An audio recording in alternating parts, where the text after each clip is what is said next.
कहते हैं कि ये सृष्टि 5 मूल तत्वों से बनी है: अग्नि, जल, वायु, पृथ्वी और आकाश।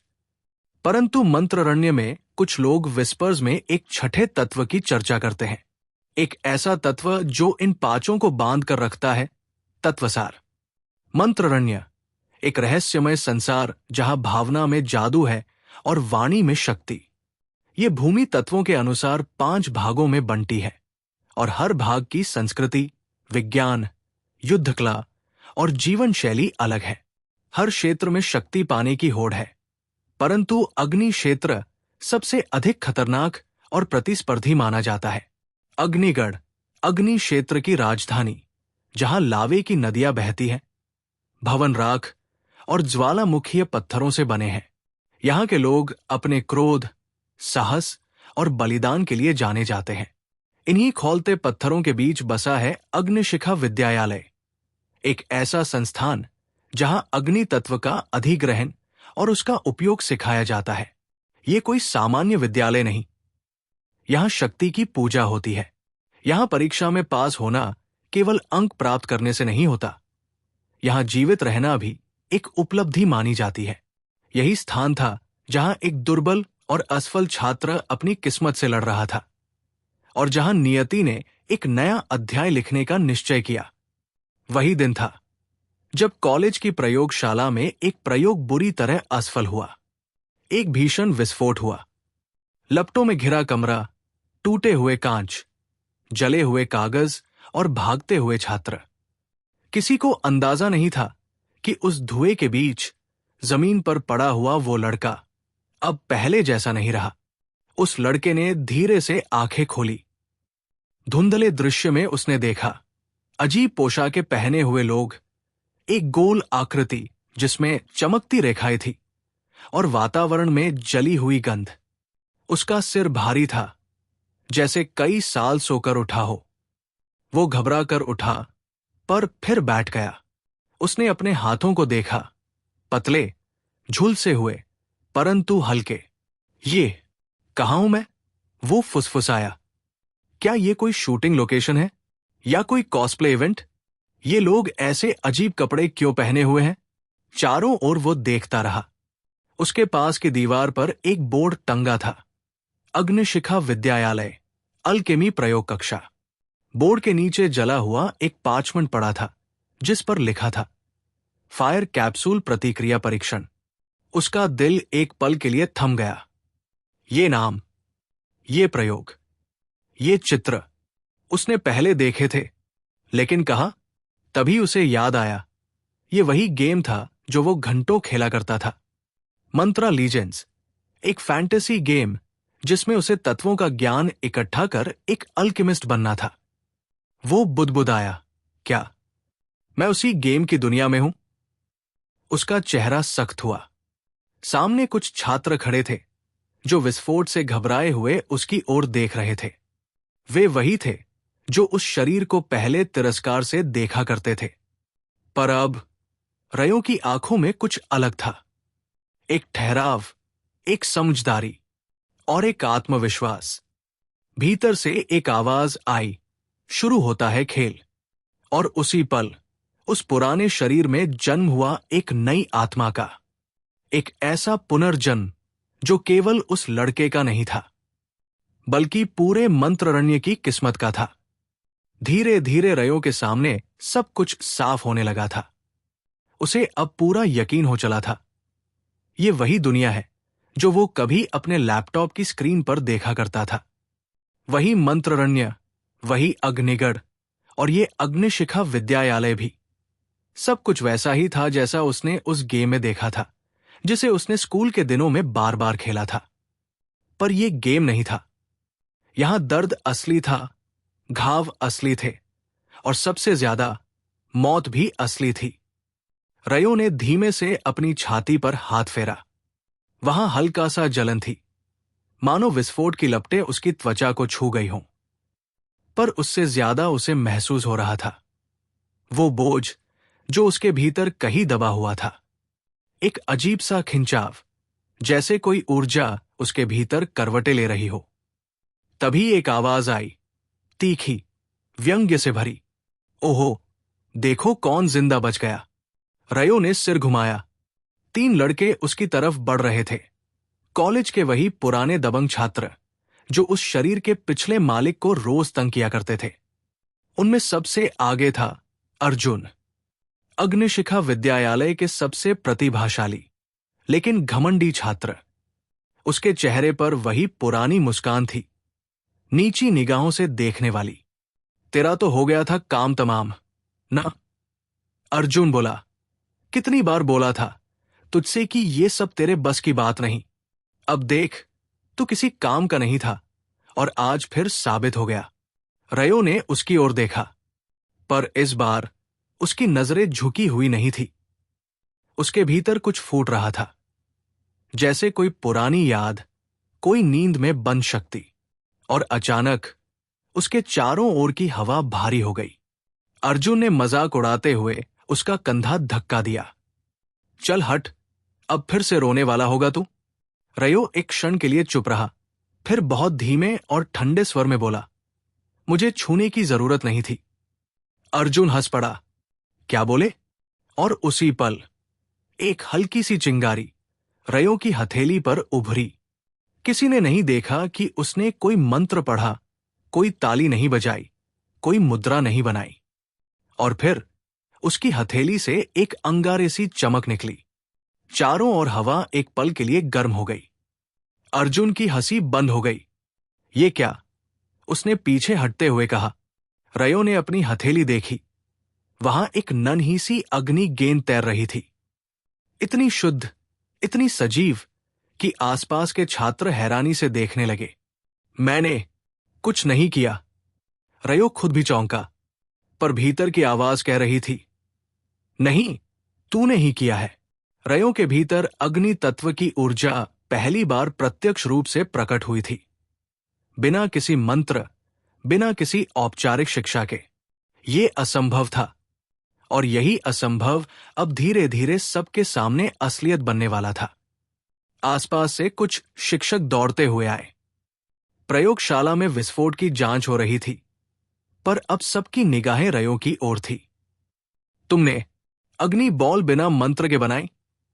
एक शिक्षक ने अविश्वास से पूछा। रयो चुप रहा। वो खुद नहीं जानता था कि ये कैसे हुआ, पर उसके होठों पर हल्की सी मुस्कान थी। वो समझ गया था, ये शरीर अब उसका है और ये दुनिया अब उसकी परीक्षा लेने वाली है। दूर से अर्जुन उसे देखता रहा, कुछ डर, कुछ गुस्से और कुछ ईर्ष्या के साथ। अभी तो ये शुरुआत थी। अग्निशिखा विद्यालय की शामें आमतौर पर शांत नहीं होती थी। कहीं प्रशिक्षण चल रहा होता, कहीं तत्वों की ऊर्जा से भरे युवा आपस में भिड़ रहे होते, और कहीं शिक्षक मंत्रों की गूंज में गहन साधना कर रहे होते। पर आज कुछ अलग था। आज हर कोई एक ही चर्चा कर रहा था, रियो में क्या बदलाव आ गया है। जो लड़का हमेशा सबसे पीछे छुपा रहता था, जिसने अभी तक एक भी बेसिक मंत्र सही से नहीं बोला था, वो आज एकदम बदल गया था। न सिर्फ आत्मविश्वास, बल्कि उसने बिना किसी तकनीक के अग्नि तत्व का प्रयोग कर दिखाया था। वो भी अर्जुन जैसे सीनियर के सामने। कॉलेज की उच्च परिषद को ये खबर पहुंचते देर नहीं लगी। रात होते होते रियो को बुलावा आ गया। विद्यालय के सबसे पुराने और रहस्यमयी स्थान तत्व ग्रंथालय में। रियो ने जब पहली बार ग्रंथालय के द्वार देखे तो एक सिहरन उसके शरीर में दौड़ गई।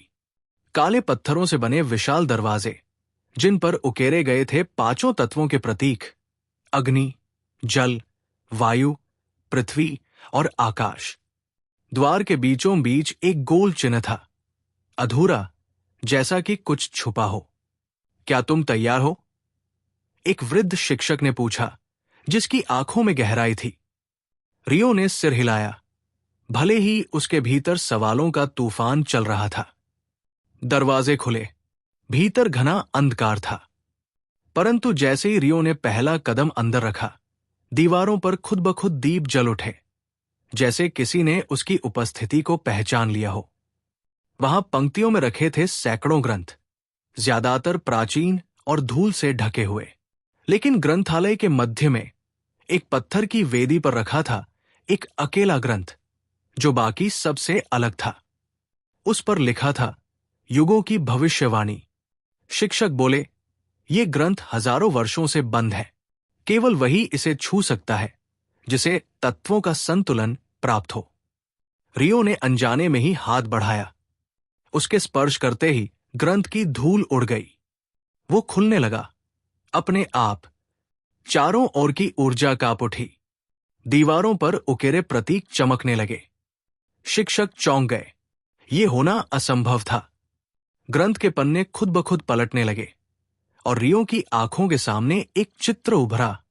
एक लाल वस्त्र पहने योद्धा जिसकी आंखों में अग्नि, हाथ में जल, पैरों में पृथ्वी, श्वास में वायु और सिर पर आकाश का तेज था। और नीचे लिखा था तत्वासार, जिसे युगों पहले चुना गया था। रियो ने अचानक एक झटका महसूस किया। उसके सामने की दीवारें गायब होने लगी।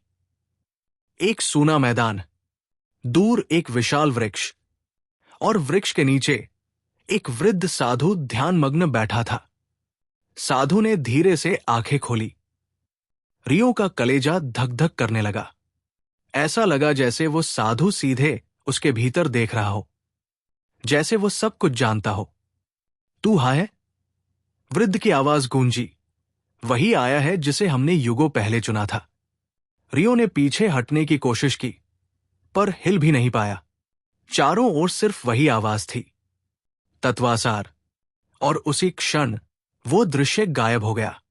रियो हाफता हुआ ग्रंथालय में खड़ा था। ग्रंथ फिर बंद हो चुका था। आसपास के शिक्षक अवाक थे पर किसी ने कुछ नहीं कहा। उस रात रियो देर तक जागता रहा। अब उसके मन में केवल एक ही सवाल गूंज रहा था, तत्वासार कौन है और क्यों मैं?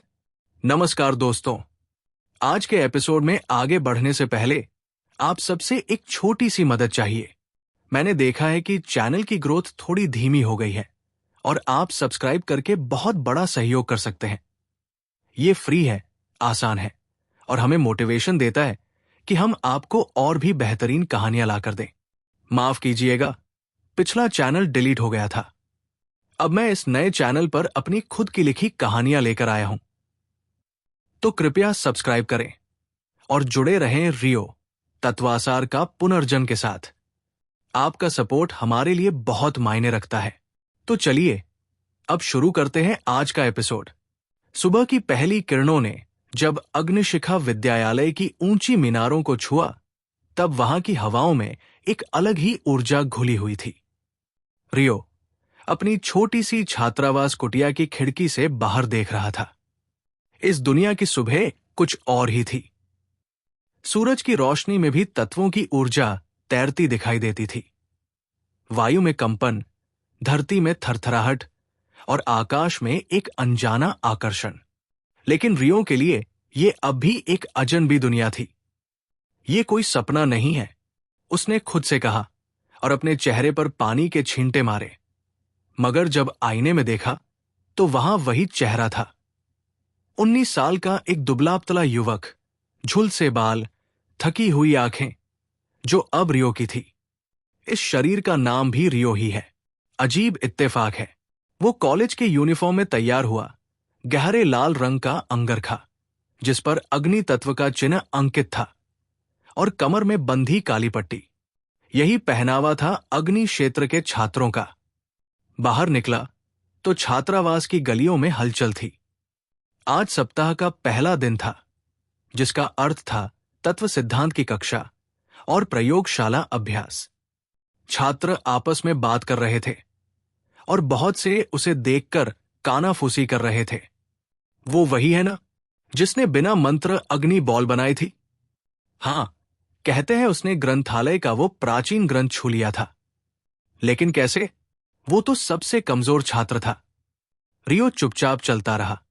वो जानता था कि नजरों का बदलना उतना खतरनाक नहीं होता जितना ध्यान में आ जाना। इस दुनिया में मेरी जानकारी फायदा बन सकती है या फिर अभिशाप। पहली कक्षा में उसका सामना हुआ आचार्य वशिष्ठ से, जो तत्वशास्त्र के मुख्य अध्यापक थे। उनकी आंखें तेज थी और आवाज में गरिमा थी। आज हम बात करेंगे तत्व संतुलन की। उन्होंने शुरुआत की। हर साधक एक तत्व में जम से जुड़ा होता है, परंतु इतिहास गवाह है कुछ विरले ही ऐसे हुए हैं जिन्होंने 2 या अधिक तत्वों को साधा, और वह या तो महामानव बने या भस्म हो गए। रियो की दृष्टि एक क्षण को नीचे झुकी। उसके भीतर जो हुआ था वो शायद कुछ अलग था। कक्षा के अंत में वशिष्ठ ने रियो को रुकने का संकेत दिया। तुम्हारे भीतर परिवर्तन की लहर है रियो, उन्होंने कहा, पर याद रखो, अग्नि जितनी उपयोगी है उतनी ही विनाशकारी भी।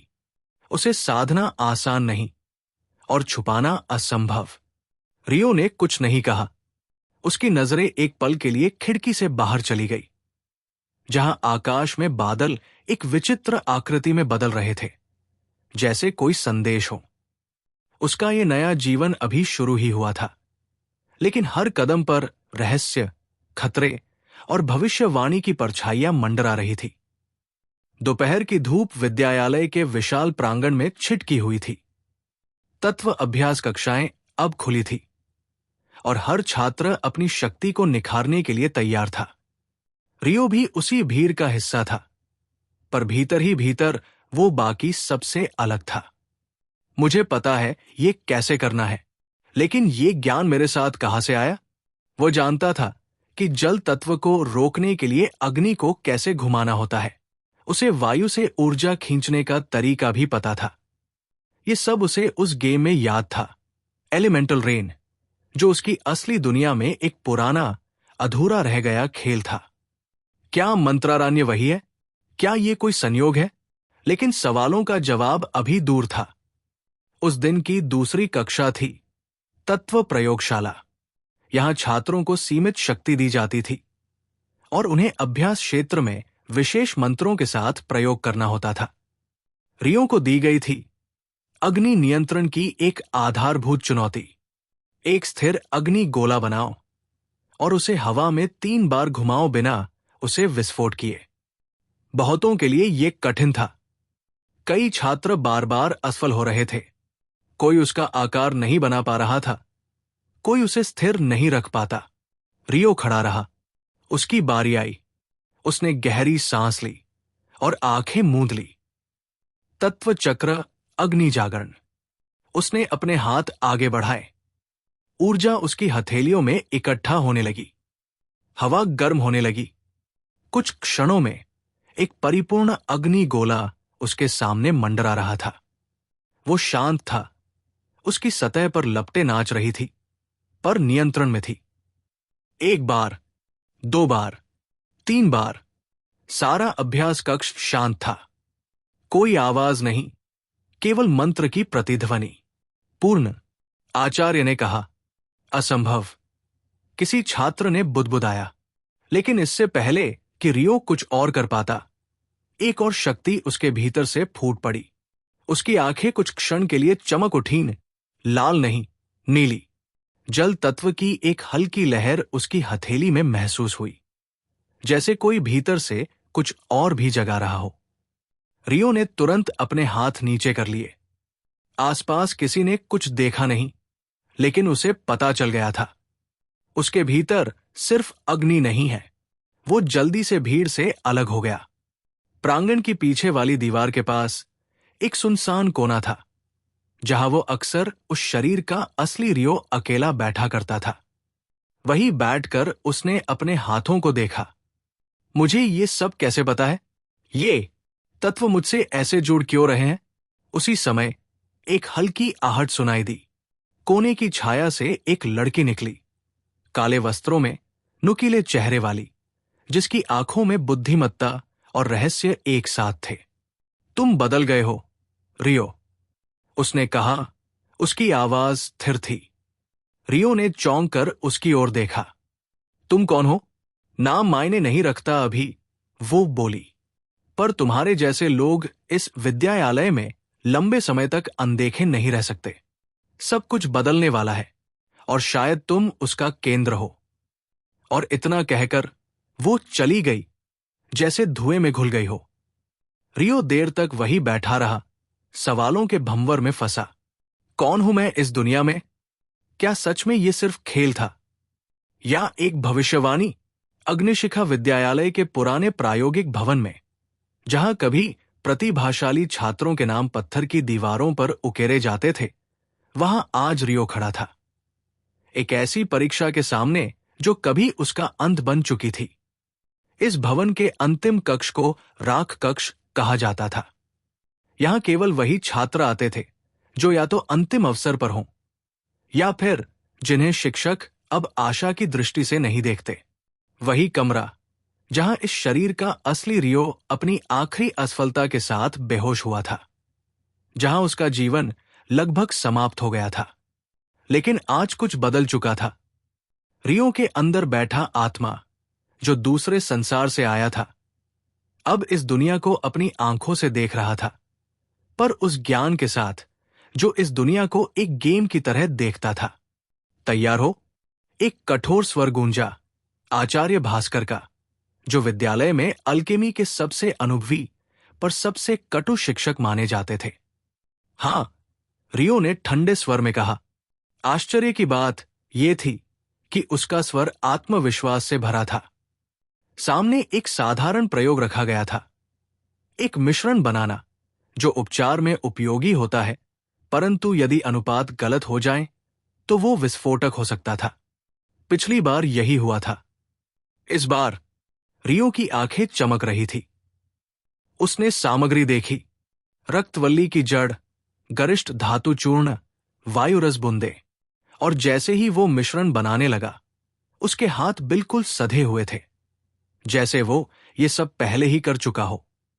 उसने हल्का झटका दिया, मिश्रण में परिवर्तन हुआ और एक नीली लौ फूट पड़ी। संपूर्ण। आचार्य भास्कर की आवाज में अविश्वास था। पीछे खड़े छात्र फुसफुसाने लगे। क्या वही रियो है जिसे हम रोज चिढ़ाते थे? इतना शांत और ये स्तर का नियंत्रण? रियो ने किसी की ओर नहीं देखा। उसके अंदर की आवाज कह रही थी, तू जानता है ये सब क्योंकि तू इस दुनिया को खेल चुका है, पर अब ये खेल नहीं है। विद्यार्थी से योद्धा बनने की ओर पहला कदम उठ चुका था। कक्ष से बाहर निकलते समय उसके हाथ की उंगलियां हल्की जलन महसूस कर रही थी। उसने देखा, त्वचा पर हल्की सी चमक थी, एक चिन्ह जैसे किसी प्राचीन लिपि में उकेरा गया हो। ये क्या हो रहा है? ये ज्ञान मेरे साथ क्यों जाग रहा है? उसने अपनी हथेली बंद कर ली। अग्निशिखा के गलियारों में उसकी चाल अब बदल चुकी थी। पीछे बेंच पर बैठने वाला छात्र अब ध्यान का केंद्र बन रहा था। अर्जुन, विद्यालय का अग्निमुखी और घमंडी छात्र, जो पहले रियो को तुच्छ समझता था, अब उसकी आंखों में प्रश्न था, किससे टकरा रहा हूं मैं? रात का अंधेरा धीरे धीरे अग्निशिखा विद्यालय की ऊंची मीनारों पर छा रहा था। अलौकिक दीपों की मध्यम रोशनी पत्थरों पर झिलमिलाने लगी थी। मगर उस रात विद्यालय की दीवारों के भीतर कुछ असामान्य था, कुछ ऐसा जो शब्दों से परे था। रियो अकेला अपने छात्रावास की ओर लौट रहा था। दिन भर की गतिविधियां उसे थका चुकी थी, लेकिन मन में उथल पुथल अभी भी जारी थी। मैंने वो मिश्रण कैसे बनाया? वो चिन्ह मेरे हाथ पर कैसे उभरा? ये सवाल उसे चैन नहीं लेने दे रहे थे। वो सोच में डूबा आगे बढ़ ही रहा था कि अचानक एक परिचित गंध उसके नथुनों में समा गई। धूप और राख की मिश्रित महक, साथ ही हवा में एक धीमी सी गूंज, जैसे किसी ने उसका नाम पुकारा हो। रियो। उसने झटके से पीछे देखा, कोई नहीं था। पर अब वो अकेला नहीं था। सामने खड़ी थी वही रहस्यमयी लड़की, वही जिसने उसकी परीक्षा के बाद भी उसे घूरा था, वही जो सबसे अलग थलग रहती थी। उसकी आंखों में गहराई थी, मानो वो सिर्फ देख नहीं रही थी, पहचान रही थी। तुम बदल गए हो, उसने कहा, बिना परिचय के। तुम वही नहीं हो जो पहले था, लेकिन अभी तुम ये नहीं जानते कि तुम क्या बन सकते हो। रियो ने उसका चेहरा गौर से देखा, पर वहां डर नहीं, बल्कि निर्णय था। तुम कौन हो? उसने पूछा। नाम नहीं मायने रखता, लेकिन मैं जानती हूं तुम क्यों यहां हो। उसके शब्दों में एक अजीब सी सच्चाई थी। रियो की धड़कन तेज हो गई। तुम जानती हो मैं कौन हूं? वो मुस्कुराई, एक गूढ़ मुस्कान। तुम वो हो जो याद करने लगा है, और याद करना ही इस दुनिया को बदल देगा। लेकिन जब तत्व जागेंगे तो वे तुमसे जवाब मांगेंगे। तैयार रहना। और वो मुड़ गई। उसकी लाल केशरंगी पोशाक अंधेरे में लहराते हुए गायब हो गई। रियो वही खड़ा रह गया, उसकी सांसें गहरी, दिल की धड़कनें भारी। उसी क्षण उसके सामने की भूमि हल्के से कांपी, जैसे धरती ने उसकी उपस्थिति को पहचाना हो। अगले दिन कक्षा में एक नया अध्याय शुरू हुआ, तत्वों की आत्मा और उनके स्वरूप। आचार्य भास्कर ने कहा, हर तत्व अग्नि, जल, वायु, पृथ्वी और आकाश एक चेतना रखते हैं। वे सिर्फ शक्ति नहीं है, वे जीवित है। और जब कोई चुना जाता है तो तत्व उसकी परीक्षा लेते हैं। रियो ने खिड़की से बाहर देखा। उसकी उंगलियां अनायास ही गर्म होने लगी। उसे महसूस हो रहा था जैसे कोई उसमें हलचल कर रहा हो, जैसे कोई ताकत धीरे धीरे उसकी आत्मा में सांसें भर रही हो। अग्निशिखा विद्यालय की गलियों में चलने वाली हवाओं में कुछ बदला बदला सा था। ऐसा लग रहा था जैसे ईंटों और पत्थरों में भी कोई चेतना बस गई हो, जैसे वे रियो की हर हरकत पर नजर रखे हुए थे। रियो की रातें अब बेचैन थी। जब वो सोने की कोशिश करता, तब सपनों में कोई एंशंट लैंग्वेज उसके कानों में गूंजती। अज्ञात चिन्ह, तत्वों के आकार, मंत्रों की प्रतिध्वनियां, जैसे कोई उसे बुला रहा हो। उस सुबह रियो कुछ अजीब महसूस कर रहा था, जैसे किसी ने उसके भीतर की चेतना को झकझोर दिया हो। जब वो नाश्ते के लिए सामान्य हॉल की ओर बढ़ा, तो रास्ते में एक अजीब रास्ता उसकी आंखों में चमकने लगा। एक पुराना गलियारा, जिसे शायद अब उपयोग में नहीं लाया जाता। वहां एक पट्टिका लगी थी, ज्ञान का द्वार केवल उन्हें जिनका हृदय शुद्ध हो। उसने अनायास ही दरवाजा खोला। अंदर था गुप्त पुस्तकालय। दीवारों पर जड़ी असंख्य पुरानी किताबें, कुछ बंधी हुई चमड़े की जिल्द में, कुछ प्रतीकों से भरी, और केंद्र में एक मंच, जिस पर रखी थी एक अकेली पुस्तक, तत्वांतर का वचन। रियो उस ओर खिंचता चला गया, जैसे किताब ने उसे बुलाया हो। उसने जैसे ही उस पर हाथ रखा, पूरी कक्ष में हल्की कंपन हुई और किताब खुल गई अपने आप। उसमें लिखा था, एक समय ऐसा आएगा जब तत्व अपनी सीमाएं तोड़ देंगे। एक प्राणी जो सब तत्वों को समेटेगा, वही संतुलन को लौटा सकेगा। वही होगा तत्वासार। रियो का हाथ अचानक जलने लगा। वही निशान जो पहले उसकी हथेली पर उभरा था, अब और चमक रहा था। तत्वासार। उसने धीरे से पढ़ा। ये तो वही नाम है जो उस वृद्ध ने सपने में कहा था। क्या ये मैं हूं? तभी उसकी पीठ पीछे से एक आवाज आई। तुम उस पुस्तक को नहीं छू सकते थे। वो चौंक कर पलटा। दरवाजे पर खड़ा था आरव, आचार्य भास्कर का चहेता और विद्यालय का शीर्ष छात्र। उसकी आंखों में हैरानी नहीं थी, सिर्फ अविश्वास और आक्रोश। तुम जैसे फेल छात्र को उस ग्रंथ तक पहुंचने का अधिकार कैसे मिल गया? रियो ने कुछ नहीं कहा। आरव की आंखें संकीर्ण हो गई। तुम बदल गए हो, रियो, और ये बदलाव खतरनाक है। शायद तुम्हें रोका जाना चाहिए। उसके शब्दों में ईर्ष्या थी, पर डर भी। रियो किताब को बंद कर बाहर निकल गया, लेकिन अब उसके भीतर हलचल और बढ़ गई थी। अगर यह सच है तो क्यों मुझे चुना गया? रास्ते भर उसके चारों ओर हवा चलती रही, जैसे कोई साथ चल रहा हो, जैसे कोई देख रहा हो। अग्निशिखा विद्यालय के चौथे तल की प्रयोगशाला में हलचल मची हुई थी। आरव की चेतावनी के बाद से रियो का मन शांत नहीं था। उसने खुद को सामान्य रखने की कोशिश की, पर उसकी चेतना अब शांत नहीं हो सकती थी। जिस ज्ञान को उसने छुआ था, वो अब उसके भीतर जाग चुका था। रात के समय जब अधिकांश छात्र विश्राम कर रहे थे, तभी एक जोरदार विस्फोट की आवाज से पूरा विद्यालय हिल उठा। धड़ाम। रियो ने खिड़की से बाहर झांका। तीसरी प्रयोगशाला से धुआं उठ रहा था। अग्नि की लाल ज्वालाएं आकाश को चीर रही थी। छात्र भाग रहे थे, शिक्षक आदेश दे रहे थे, पर वहां धुएं के बीच फंसी थी एक लड़की, वही रहस्यमयी छात्रा जिसने रियो को चेतावनी दी थी। वो अंदर है, किसी ने चिल्लाया। बिना कुछ सोचे रियो दौड़ पड़ा। वो पहली बार अपनी शक्ति को नहीं छुपा पाया। अंदर घुसते ही अग्नि की गर्मी उसके चारों ओर फैल गई, लेकिन रियो की आंखों में भय नहीं था, उसमें कोई निर्णय था।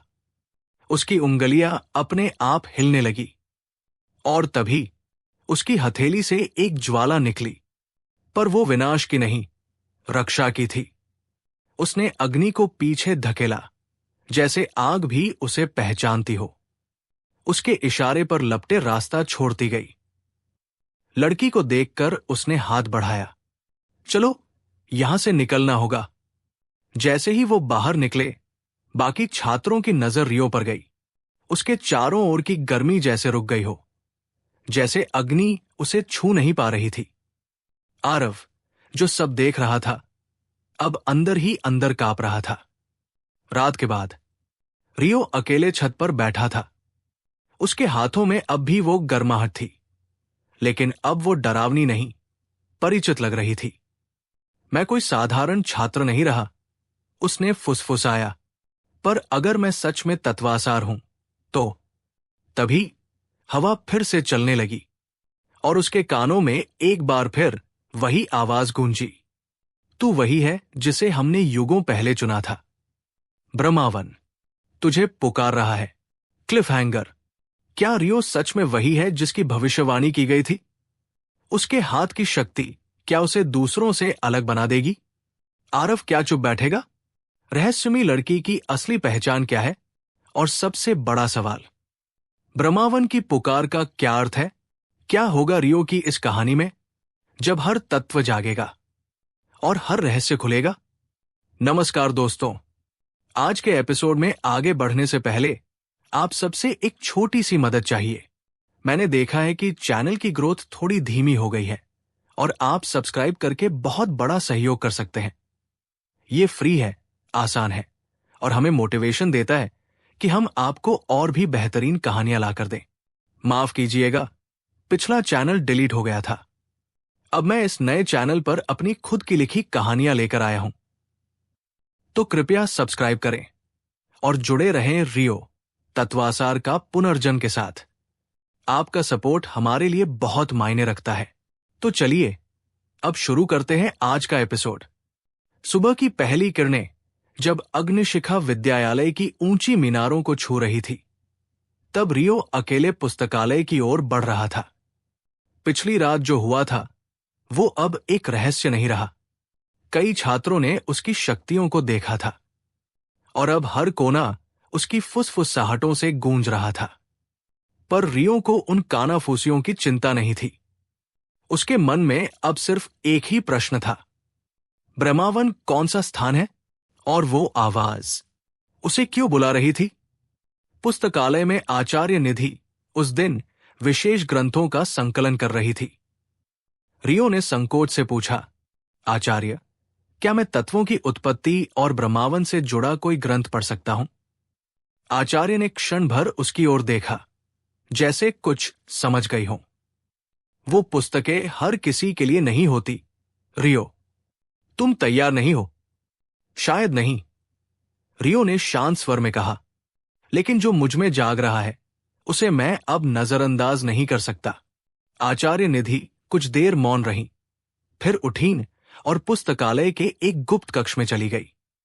वहां से लौटते समय उनके हाथ में एक पुराना धूल धूसरित ग्रंथ था, तत्व संक्रमण, ब्रह्मावन के रहस्य। उन्होंने पुस्तक रियो की ओर बढ़ाई। ये ग्रंथ केवल उन्हें दिखता है जिनमें तत्वों का संतुलन बनने की क्षमता होती है। रियो ने जैसे ही ग्रंथ को हाथ में लिया, उसके कवर पर जड़ी पुरानी लकीरें चमक उठीं, जैसे किसी प्राचीन मुहर ने उसकी पहचान को स्वीकार कर लिया हो। जैसे ही उसने पहला पृष्ठ खोला, उसे दिखाई दिया एक चित्र, पांचों तत्वों का प्रतीक, और उनके बीच खड़ा एक आकृति जिसकी आंखों में अग्नि, बालों में हवा, पैरों में पृथ्वी, छाती पर जल और मस्तक पर आकाश था। और उस चित्र के नीचे एक वाक्य था, वो जो पांचों तत्वों का धारण करता है वही है तत्वासार, और वो तब जन्मेगा जब पांचों क्षेत्र बिखराव के कगार पर होंगे। रियो की सांसें थम गई। उसे एहसास हुआ ये सिर्फ कोई दंतकथा नहीं थी, ये उसका भाग्य था, या शायद कोई साजिश। उसी शाम विद्यालय में एक शिला तोड़ी गई जो सदियों से अनछुई थी। शिला के भीतर से निकला एक पत्थर जिस पर अग्नि का प्रतीक खुदा था, और उसी क्षण आकाश में एक लाल रंग की लकीर चमकी। पूरा विद्यालय कांप उठा और एक और भविष्यवाणी जाग गई। रात्रि का आकाश आज कुछ अलग था। न तारों की चमक थी, न चांद की रोशनी। सब कुछ जैसे किसी तूफान के पहले की शांति में डूबा हुआ था। अग्निशिखा विद्यालय की मीनारों पर पहरा और कड़ा कर दिया गया था, क्योंकि कोई नहीं समझ पाया था कि शाम को आकाश में चमकी वो लाल लकीर क्या थी। रियो अकेले अपने कक्ष में बैठा था, उस ग्रंथ को लगातार पढ़ते हुए। हर पंक्ति जैसे उसे किसी और ही दुनिया में ले जा रही थी। पृथ्वी, अग्नि, जल, वायु और आकाश, ये पांच क्षेत्र एक दूसरे से अलग कर दिए गए हैं, पर जब संतुलन टूटेगा तभी तत्वसार प्रकट होगा। हर शब्द अब उसकी चेतना से बोलने लगा था। उसने मन ही मन बुदबुदाया, क्या ये असंतुलन शुरू हो चुका है?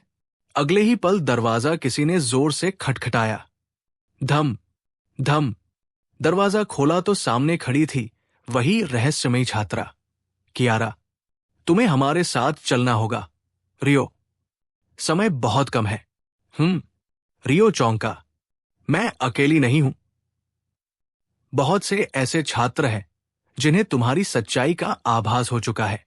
उसे कुछ समझ नहीं आया, पर उसने सवाल नहीं किया। कियारा उसे विद्यालय के सबसे पुराने हिस्से में ले गई, जहां जाने की मनाही थी। वहां एक कक्ष था, तत्वमंडल।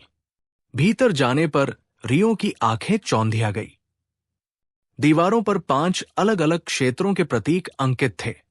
एक दिशा में जल का तरंगित चिन्ह, दूसरी ओर वायु की धारा, फिर पृथ्वी का उभरा पर्वत, अग्नि की लपटें, और अंत में आकाश का स्वर्णिम चक्र। कक्ष के केंद्र में एक गोल मंच था जिस पर 5 युवाओं का समूह खड़ा था। रियो, उनमें से एक बोला, हम पांचों क्षेत्रों से हैं। हम जानते हैं कि तुम कौन हो या बनने वाले हो। रियो कुछ कहने ही वाला था कि अचानक दीवार पर बनी प्रतीकों की रेखाएं चमकने लगी। कक्ष की छत फड़फड़ाई और पांचों तत्वों के प्रतीकों से रोशनी निकलने लगी। तत्व जाग उठे थे, और तभी रियो के भीतर की शक्ति ने प्रतिक्रिया दी। उसकी हथेली में फिर वही निशान उभरा, अब पहले से ज्यादा चमकदार। सभी उसे देख रहे थे। ये कैसे हो सकता है? कियारा बुदबुदाई। इतनी जल्दी? लेकिन तभी एक जोरदार विस्फोट की गूंज पूरे कक्ष में फैल गई। एक संदेश आया। पृथ्वी क्षेत्र के सीमांत गांव में एक भीषण तत्व असंतुलन शुरू हो चुका है। वहां की जमीन फट रही है और कोई रहस्यमयी छाया उसमें से निकल रही है। रियो ने सबकी ओर देखा। ये शुरुआत है। पृथ्वी क्षेत्र के सीमांत गांव धरणीग्राम की स्थिति अब नियंत्रण से बाहर हो चुकी थी। धरती दरक रही थी, खेतों में दरारें आ गई थी, और पहाड़ियों से विचित्र नीले काले धुएं उठ रहे थे। गांव के बुजुर्ग कह रहे थे, ये सामान्य भूकंप नहीं है, ये तत्वों की नाराजगी है। अग्निशिखा विद्यालय की आपात बैठक बुलाई गई। आचार्य निधि, कियारा और तत्वमंडल के 5 छात्र एकत्र थे। रियो को भी बुलाया गया। इस बार किसी छात्र की तरह नहीं, बल्कि एक प्रतिनिधि की तरह। तुम्हें वहां जाना होगा, कियारा ने कहा। मैं? अभी? हां, आचार्य निधि ने गंभीरता से कहा। तुम्हारे भीतर तत्वों की जो प्रतिक्रिया जागी है वो सिर्फ प्रतिक्रिया नहीं, वो संकेत था। प्रकृति ने तुम्हें पुकारा है। रियो जानता था वो इससे मुंह नहीं मोड़ सकता। तैयारी शुरू हुई।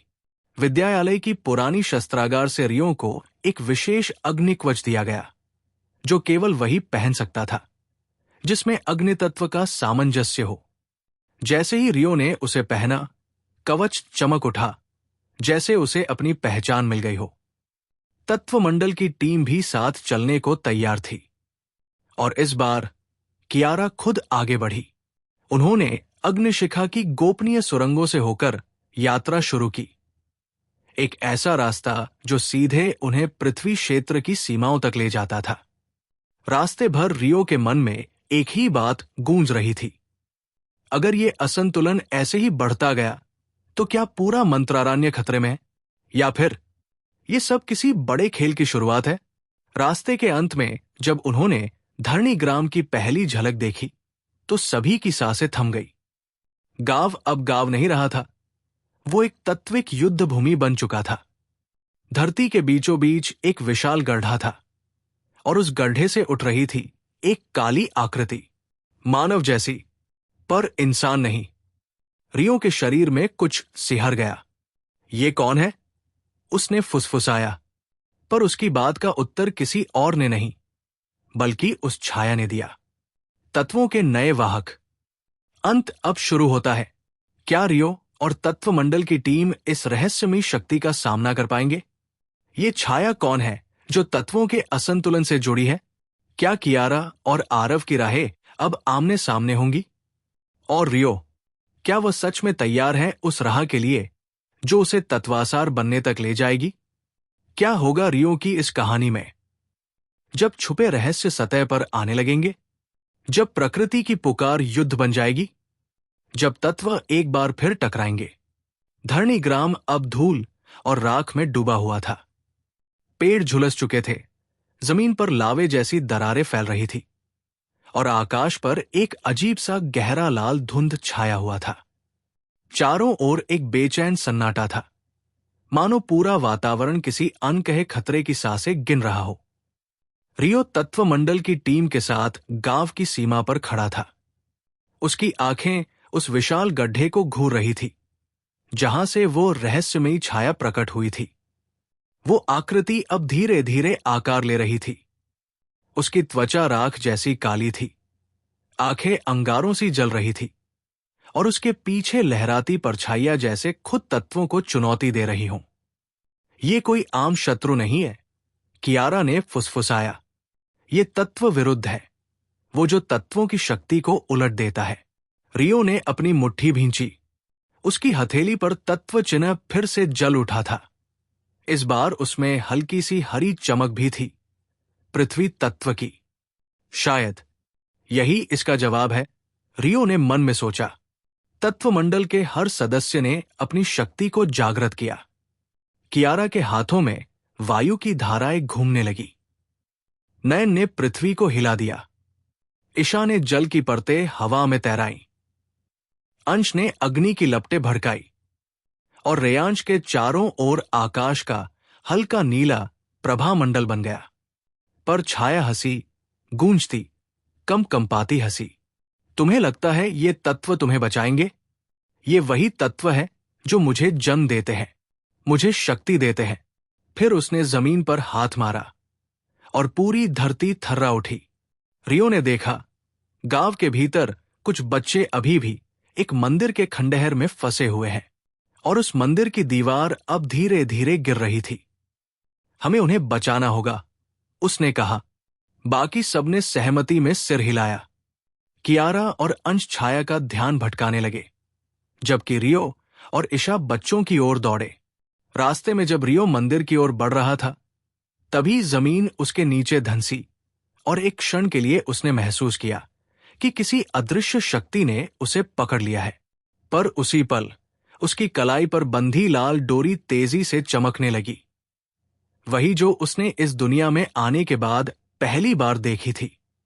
उसका शरीर हल्का हुआ, और वो हवा में ऊपर उछल गया, मानो कोई शक्ति उसे उठा रही हो। ये क्या है? कौन मेरी रक्षा कर रहा है? जब वो मंदिर के भीतर पहुंचा, बच्चों की आंखों में डर नहीं था, बल्कि एक अजीब सी उम्मीद थी। क्या आप वही हो जो तत्वों को बांध सकते हैं? एक बच्चे ने पूछा। रियो कुछ पल रुका, फिर धीमे से मुस्कराया। शायद। हां। मंदिर के भीतर घुटन भरा अंधकार था।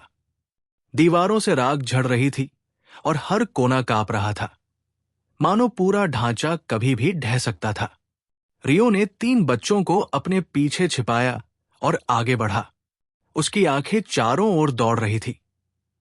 उसे न सिर्फ बाहर निकलने का रास्ता ढूंढना था, बल्कि समय से पहले, बहुत पहले निकलना था। अगर एक और झटका आया तो पूरा मंदिर समा जाएगा जमीन में, उसने मन में सोचा। बाहर कियारा और अंश छाया से भिड़े हुए थे। अंश की अग्नि लहरें हवा में घुलती जा रही थी और कियारा की वायु प्रवाह बार बार छाया की परछाइयों से कट रही थी। पर हर वार के साथ छाया और ज्यादा भयावह होती जा रही थी। उसके मुंह से निकली एक फुसफुसाहट ने कियारा के कानों में जहर जैसा असर किया। तत्वासार, वो जाग गया है। तुमने क्या कहा? कियारा चौंकी। तुम रियो के बारे में क्या जानते हो? छाया ने कोई उत्तर नहीं दिया, बस उसकी ओर एक परछाई फेंकी जो हवा को चीरती हुई आई। कियारा बाल बाल बची, पर अब उसका शक यकीन में बदलने लगा था। रियो अब वही रियो नहीं रहा। मंदिर के भीतर रियो ने अपनी शक्ति को केंद्रित किया। उसकी हथेलियों पर लाल और हरे रंग की रेखाएं चमकने लगी। अग्नि और पृथ्वी दोनों के तत्व। उसने अपनी हथेलियां जमीन पर रखीं और बुदबुदाया। संयोजन सूत्र, अग्निप्रस्थ धरा कवच।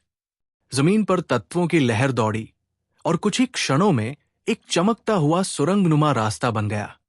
पत्थरों से बना, अग्नि से सुरक्षित। बच्चों, इस रास्ते से निकलो, जल्दी। बच्चे भागे। रियो अंतिम में आया। जैसे ही वो मंदिर के द्वार पर पहुंचा, मंदिर की छत भरभराकर नीचे गिरी, पर सुरंग का कवच अब तक बना रहा था। बाहर निकलते ही वो जमीन पर गिर पड़ा, थका, सांसें उखड़ी हुई। तू क्या है? वो छाया अब रियो के सामने खड़ी थी। रियो ने उसकी आंखों में देखा। पहली बार उसने महसूस किया, ये कोई सामान्य प्राणी नहीं था, बल्कि किसी पुराने युग से बंधा हुआ शाप था। तू तत्वासार है, छाया बुदबुदाई, पर तू अधूरा है अभी। रियो चौंका। तत्वासार? फिर से वही नाम। अभी वो कुछ पूछता, इससे पहले छाया की आकृति धुएं में बदल गई और हवा में विलीन हो गई। कियारा और बाकी टीम उसके पास दौड़े। रियो, तुम ठीक हो? क्या था वो? तुमने कैसे? ये सब? पर रियो चुप रहा। उसकी आंखें दूर शून्य में गड़ी थी और उसके मन में गूंज रही थी उस छाया की आखिरी बात। तत्वासार, तू अधूरा है अभी। क्या होगा रियो की इस कहानी में? छाया का रहस्य क्या है? क्या कियारा अब रियो पर शक करने लगी है? और रियो, क्या वो खुद को तत्वासार मानने लगेगा? जब जवाब खुद सवाल बन जाए और तत्वों की शक्ति ही सबसे बड़ा बोझ बन जाए, तब शुरू होता है असली संघर्ष। धरणीग्राम को बचा लिया गया था, लेकिन उसकी राख अभी भी हवाओं में तैर रही थी। उस दिन के बाद रियो के लिए सब कुछ बदल गया। कॉलेज लौटने पर उसका स्वागत पहले जैसा नहीं था। जहां पहले लोग उस पर हंसा करते थे, अब वे उसे दूर से देखते, फुसफुसाते और कुछ तो नजरें तक नहीं मिला पाते थे। तूने अकेले बच्चों को बचा लिया? वो छाया तुझसे डर गई? तू कौन है असल में? हर सवाल रियो को और उलझाता जा रहा था। उस रात जब सब छात्र अपनी कक्षाओं में थे, रियो तत्वालय की ऊंचाई पर बैठा हुआ था, एक वीरान मीनार पर, जहां से पूरा मंत्रारण्य दिखाई देता था। वहां से देखते हुए उसका मन भारी था। तत्वासार, वो शब्द फिर से उसके कानों में गूंजा। क्या मैं वही हूं, या ये भी किसी खेल का हिस्सा है? अचानक उसके पीछे से एक धीमी सी आवाज आई। तुम्हारे भीतर कुछ है जो इस संसार से नहीं जुड़ता, और कुछ जो सिर्फ इसी से जुड़ता है। रियो ने घूमकर देखा। वही वृद्ध साधु जो पहले कभी कॉलेज के पुस्तकालय के पीछे देखा था, अब उसके सामने था। तुम कौन हो? मैं वो हूं जो सत्य को देखता है पर उसे कहता नहीं। पर अब समय आ गया है कि कोई उसे जिए। फिर साधु ने रियो की ओर देखा। उसकी आंखों में चमक थी, जैसे वो रियो की आत्मा में झांक रहा हो। आग की गहराइयों में उतरने के लिए अपने भीतर के डर को पहचानो। अग्नि केवल जलाती नहीं, रूप भी देती है। और बिना कोई और शब्द कहे वो साधु हवा में विलीन हो गया, जैसे अस्तित्व में कभी था ही नहीं। रियो चुप रहा। उसकी मुट्ठियां भींची हुई थी। अब उसका संकल्प और गहरा हो गया था। अब मैं सिर्फ जी नहीं रहा, मैं कुछ बनने की ओर बढ़ रहा हूं, चाहे वो जो भी हो। क्या होगा रियो की इस कहानी में? कौन था वो रहस्यमयी साधु जो भविष्य की बात कर रहा था? रियो के भीतर कौन सी शक्ति जाग रही है? और अग्नि के रहस्य क्या उसके अतीत से जुड़े हैं या भविष्य से, जब अतीत धुंध बनकर पीछा करे और भविष्य आग बनकर रास्ता दिखाए? तो रियो की इस यात्रा का हर मोड़ बनेगा एक नया रहस्य। आगे क्या होगा, जानने के लिए सुनते रहिए रियो, तत्वासार का पुनर्जन्म। मंत्रारण्य के अग्नि क्षेत्र की सुबह लालिमा से भर चुकी थी। सूर्य की किरणें ज्वालामुखी की चोटियों से टकराकर ऐसे चमक रही थी मानो आसमान भी आग में तप रहा हो। कॉलेज की भव्य इमारतों में चहल पहल शुरू हो चुकी थी, लेकिन आज की सुबह साधारण नहीं थी। आज था अग्नि क्षेत्रीय कौशल परीक्षण दिवस। हर छात्र, चाहे वो प्रथम वर्ष का हो या अंतिम वर्ष का, इस दिन को गंभीरता से लेता था। ये सिर्फ एक परीक्षा नहीं थी, ये था अपनी पहचान साबित करने का दिन। रियो ने अपनी चादर फेंकी और उठ खड़ा हुआ। उसका शरीर अब पूरी तरह ठीक था, लेकिन दिमाग अब भी सवालों से उलझा हुआ। तत्वासार, अग्नि, शक्ति, ये सब अचानक मेरे साथ क्यों हो रहा है? लेकिन आज का दिन सवाल नहीं, काम का था। वो तैयार हुआ, अपनी काली जंगी पोशाक पहनकर लाल पट्टी को कमर से बांधा और अपनी छोटी जड़ी बूटियों की थैली को कमर में टांग लिया। अगर ये परीक्षा है तो मुझे सिर्फ पास नहीं, कुछ नया साबित करना होगा, उसने दर्पण में खुद से कहा। परीक्षा स्थल ज्वालायन मैदान कॉलेज परिसर के पीछे स्थित एक विशाल खुला क्षेत्र था, जहां चारों ओर ज्वालामुखी की ऊर्जा बहती थी। वहां की जमीन हर कदम पर तपती थी और बीचों बीच खड़ा था तत्वमंडल, एक प्राचीन वृत्त जिसमें प्रवेश करना किसी परीक्षा से कम नहीं था। जैसे ही रियो वहां पहुंचा, सभी छात्रों की नजरें उसी पर टिक गई। वो देखो, वही है जिसने बच्चों को बचाया था। सुना है अब वो 2 तत्वों का उपयोग करता है, पर वो तो फेल हो चुका था ना। रियो को परवाह नहीं थी।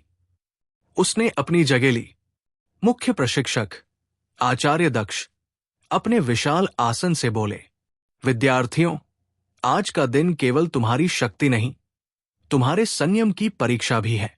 अग्नि तुम्हारी मित्र है, पर वो तुम्हारी असावधानी में तुम्हारी सबसे बड़ी शत्रु भी बन सकती है। उन्होंने हाथ उठाया और वायु में मंत्र की गूंज हुई। अग्नि तत्व प्रवाह प्रारंभ। तत्वमंडल का केंद्रीय पत्थर चमक उठा और एक एक करके छात्र उसमें प्रवेश करने लगे। जब रियो का नाम पुकारा गया, सन्नाटा छा गया। विद्यार्थी रियो, अग्नि तत्व परीक्षा के लिए प्रस्तुत हो। रियो ने एक गहरी सांस ली और आगे बढ़ गया। तत्वमंडल में कदम रखते ही उसे लगा जैसे उसका शरीर किसी अन्य आयाम में प्रवेश कर गया हो। चारों ओर आग की लपटें थी, न धुआं, न हवा, न जमीन, बस अग्नि। फिर एक आवाज आई, गूंजती हुई पर परिचित, तू अग्नि को नियंत्रित नहीं कर सकता जब तक तू खुद से न जले। अचानक आग की लपटें उठीं और रियो के चारों ओर घूमने लगी। एक चक्रवात की तरह उसने अपने हाथ आगे किए, तत्वों को संयमित करने की कोशिश की, पर अग्नि अब उसकी नहीं सुन रही थी। ये क्या हो रहा है? तभी उसकी आंखों के सामने एक छवि उभरी, वही वृद्ध साधु, वही आंखें और वही आवाज। अग्नि परीक्षा नहीं, दर्पण है। क्या तू तैयार है अपनी असलियत देखने को? जैसे ही रियो तत्वमंडल की अग्नि से घिरा, उसका शरीर कांपने लगा। बाहर से देखने वाले छात्रों और शिक्षकों को कुछ नहीं दिख रहा था, बस एक धधकता हुआ गोला जिसमें रियो का अस्तित्व खो गया था। पर रियो, वो अब एक नई दुनिया में था। चारों ओर सिर्फ लपटें थी, लेकिन वो जलती नहीं थी, वो उसे परख रही थी। ये अग्नि सिर्फ ताप नहीं दे रही, ये मुझसे कुछ पूछ रही है, रियो ने मन ही मन सोचा। वो जितना डरता, अग्नि और उग्र हो जाती, जैसे उसकी असलियत को उजागर करना चाहती हो। तभी लपटों के बीच से एक छवि उभरी। एक बालक, कमजोर, सहमा हुआ, अकेला, अपने सहपाठियों से पिटता हुआ। बिल्कुल वही चेहरा जो रियो अब धारण कर रहा था। ये मैं हूं। फिर वो छवि बदल गई। वही बालक अब प्रयोगशाला में था। हाथ कांप रहे थे, जड़ी बूटियां गिरा रहा था, और फिर अचानक विस्फोट। ये उसकी आखिरी याद है, जिसके शरीर में मैं आया। रियो की सांसें तेज हो गई। तभी एक और छवि आई, रियो का असली शरीर, अपने पुराने कमरे में कंप्यूटर स्क्रीन पर एक गेम खेलता हुआ, मंत्ररान्य दी फॉरबिडन ट्रायल्स। तो ये वही दुनिया है, मैं इसमें फंस गया हूं। लपटे अब उसके चारों ओर घूमते हुए गूंज उठीं। यदि तू समझता है कि ज्ञान ही शक्ति है, तो आग तुझे खा जाएगी। लेकिन यदि तू आग को समझे, उसे माने, तो वही शक्ति तुझे जीवन देगी। रियो ने अपनी दोनों हथेलियां आगे की। लपटे अब पास आ गई। मैं आग से नहीं डरता, मैं हूं वो जो जले बिना चमकना चाहता है। तभी एक तीव्र लपट रियो की छाती से टकराई, पर वो गिरा नहीं। वो खड़ा रहा। उसकी आंखों में अब डर नहीं, आत्मविश्वास था। लपटें शांत हो गई, और फिर रियो की हथेली में एक अग्नि गोला प्रकट हुआ। शुद्ध, सुसंगठित, नियंत्रित। मैं तैयार हूं। बाहर आचार्य दक्ष ने अपनी आंखें खोली। तत्वमंडल से एक लपट ऊपर उठी और फिर शांत हो गई। एक क्षण बाद रियो बाहर निकला, पसीने से भीगा पर विजेता। सन्नाटा छा गया। हर छात्र उसे देखता रहा, अवाक। आचार्य दक्ष बोले, विद्यार्थी रियो, अग्नि तत्व की परीक्षा में सफल हुआ है। कुछ क्षण के लिए रियो ने आकाश की ओर देखा, जैसे किसी को धन्यवाद दे रहा हो, पर मन में अब भी हलचल थी। क्या यह सिर्फ शुरुआत थी? अगर अग्नि इतनी कठिन थी, तो आगे क्या होगा? अग्नि तत्व की परीक्षा पास करने के बाद रियो की कॉलेज में चर्चा और भी तेज हो गई थी। जहां पहले लोग उसे हिकारत से देखते थे, अब वे हैरानी और शंका से भर गए थे। कॉरिडोर में फुसफुसाहटें थी। ये वही है जो प्रयोगशाला में फेल हुआ था। किसी ने तो कहा था कि वो किसी खेल की तरह मंत्रों का उच्चारण करता है। और उस दिन जब उसने बच्चों को बचाया था, क्या वो सच में वही रियो था? पर रियो को इन बातों की परवाह नहीं थी। वो जानता था कि ये शुरुआत भर है। कॉलेज की ऊपरी मंजिल पर एक गुप्त बालकनी थी, जहां से पूरा अग्निक्षेत्र दिखाई देता था। वही खड़ा था एक युवक, तेज नजरें, हल्के नीले वस्त्र और गले में जल तत्व की पट्टी। उसकी आंखें रियो पर गड़ी थी। तो ये है वो तत्वासार, उसने धीमे स्वर में कहा। उसके पीछे खड़ी थी एक और आकृति, चेहरा ढका हुआ, पर आंखों में चिंगारी थी। उसकी शक्ति जाग चुकी है, वो बोली, और अगला चरण शुरू होने वाला है। दूसरी ओर रियो अपने कमरे में बैठा अपनी हथेली में जलती अग्नि को देख रहा था। ये ताकत, ये ज्ञान मुझे क्यों मिला? अचानक उसकी आंखें बंद हो गई, और एक बार फिर वही दर्शन, ब्रह्मावन, और उसके बीच बैठा वही महान ऋषि। इस बार ऋषि की आंखें खुली थी। वे सीधा रियो की आत्मा में झांक रहे थे। तू देख सकता है, और मैं जानता हूं तू कौन है। रियो की सांसें तेज हो गई। क्या यह सिर्फ सपना है, या कोई सच मुझे बुला रहा है? अगले ही पल उसकी आंखें खुली। लेकिन अब उसके चारों ओर कोई था।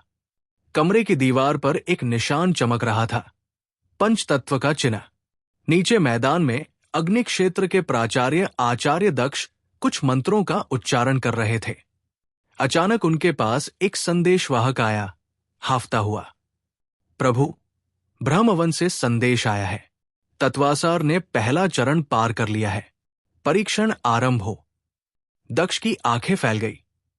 तो समय आ गया है। क्या होगा रियो की इस कहानी में? कौन है वे रहस्यमय लोग जो रियो की गतिविधियों पर नजर रखे हुए हैं? क्या रियो खुद जान पाएगा कि उसका अस्तित्व इस दुनिया में क्यों जुड़ा है तत्वासार से? और ब्रह्मवन की भविष्यवाणी के अगले चरण में उसका क्या इंतजार कर रहा है? जब हर उत्तर एक नए प्रश्न को जन्म देता है, तब शुरू होती है वो यात्रा जो केवल बाहरी नहीं, आत्मा की भी होती है।